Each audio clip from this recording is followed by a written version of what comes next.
আসসালামু আলাইকুম। স্বাগত জানাচ্ছি ইন্টেলেকচুয়াল ক্রসরোডস থেকে। আমি এফএমএম হোসেন। ইসরায়েলকে যদি আপনি প্রশ্ন করেন কেন এত খুনোখুনি করছো, ইসরায়েল এক কথায় বলবে সেলফ ডিফেন্স, অর্থাৎ নিজেকে বাঁচাবার অধিকার সবার আছে। আপনি যদি পাল্টা প্রশ্ন করেন, ইরান তো তোমাকে হামলা করে নাই, এর আগেও যত যুদ্ধ হয়েছে কোনো যুদ্ধেই প্রতিবেশী তোমাকে হামলা করে নাই। ইসরায়েল থেকে প্রথম নাগবার সময় যে 7,50,000 ফিলিস্তিনিকে উৎখাত করেছিলে, তখনও তো কেউ তোমাদেরকে হামলা করেনি। এর উত্তরে তারা বলবে প্রিএমটিভ অ্যাকশন, অর্থাৎ ভবিষ্যতে আক্রমণ করতে পারে, সেই কারণে হামলা। এগুলো হলো ডিপ্লোম্যাটিক আনসার। কিন্তু তাদের মধ্যে যে উগ্রবাদীরা আছে তাদের কারণে আমরা জানতে পেরেছি, সেটা হলো তারা 4,500 বছর আগের একটা প্রতিশ্রুতি বাস্তবায়নের জন্যে এই গণহত্যা চালাচ্ছে। সবার কাছে হয়তো এ তথ্য নাও থাকতে পারে যে 4,500 বছর আগের প্রতিশ্রুতিটা কি। সেটা জানাবার জন্যে পড়ছি বাইবেলের old testament, book of Genesis, অধ্যায় 13, চরণ নম্বর 14 থেকে 17। লট চলে যাবার পর মহাপ্রভু আব্রামকে বললেন, যেখানে আছো সেখান থেকে উত্তর ও দক্ষিণে, পূর্ব ও পশ্চিমে তাকাও। পুরো ভূমি যেটা তুমি দেখছো আমি তোমাকে এবং তোমার বংশধরদের চিরকালের জন্য দেব। আমি তোমাকে পৃথিবীর ধূলিকণার মতো অগণিত সন্তান দেব, যাতে কেউ যদি ধূলিকণা হিসেব করতে পারে, কেবল তখনই তোমার বংশধরদের হিসেব করে শেষ করা যাবে। যাও, এই ভূমির পুরো দৈর্ঘ্য ও প্রস্থ ধরে হাঁটো, কারণ এইটা আমি তোমাকে দিচ্ছি। আপনারা জানেন ইহুদিদের ধর্মগ্রন্থ হচ্ছে বাইবেলের ওল্ড টেস্টামেন্ট। ওল্ড টেস্টামেন্টই তারা মানে। আপনারা আরও লক্ষ্য করবেন যে আমি আব্রাম বলেছি, আসলে হিব্রুতে আব্রামি, ইংরেজিতে সেটা আব্রাহাম। আর ইসলাম ধর্ম অনুসারে তিনি হচ্ছেন ইব্রাহিম আলাইহিসসালাম। আরও বলেছি লট, আরবিতে যিনি আসলে লূত আলাইহিসসালাম।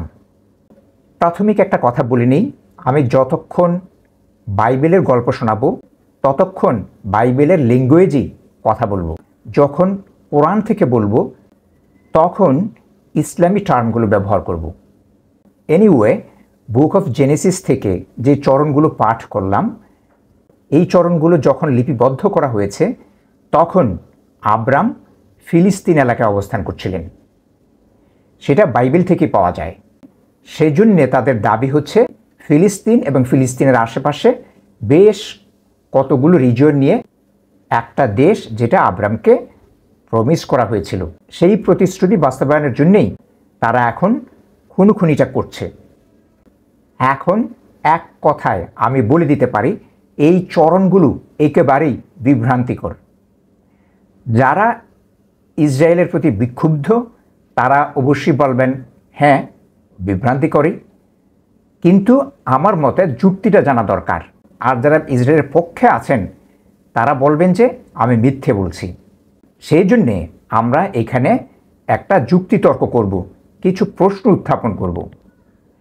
আমাদের প্রথম প্রশ্ন, আব্রামকে যখন এই প্রতিশ্রুতি দেওয়া হয়েছিল তারপরে আব্রাম কি এই ভূমির উপর নিজের মালিকানা প্রতিষ্ঠা করেছিলেন? তিনি কি রাজ্য স্থাপন করেছিলেন? বাইবেলই এই প্রশ্নের উত্তরে বলবে না। বাইবেল আরও একটা অতিরিক্ত তথ্য দেয়, সেটা হচ্ছে আব্রাম একটু নোম্যাড ক্যারেক্টারের, অর্থাৎ যাযাবর ক্যারেক্টারের লোক ছিলেন। তিনি কোথাও স্থায়ীভাবে বসবাস করতেন না, কোনো রাজ্যও প্রতিষ্ঠা করেনি।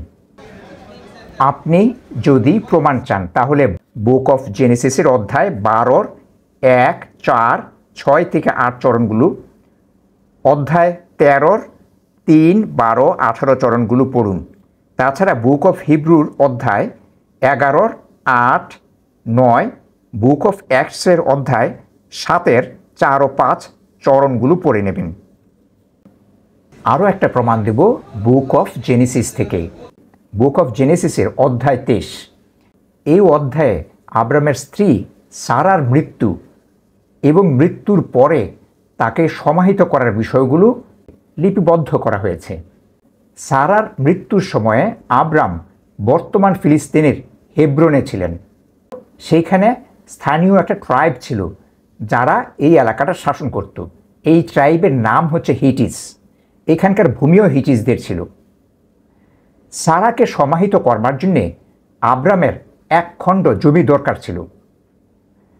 সেই জন্য আব্রাম হিটিস গোত্র প্রধানের কাছ থেকে হেব্রনের একটা গুহা 400 শেকেল রূপা মুদ্রায় কিনে নিয়েছিলেন।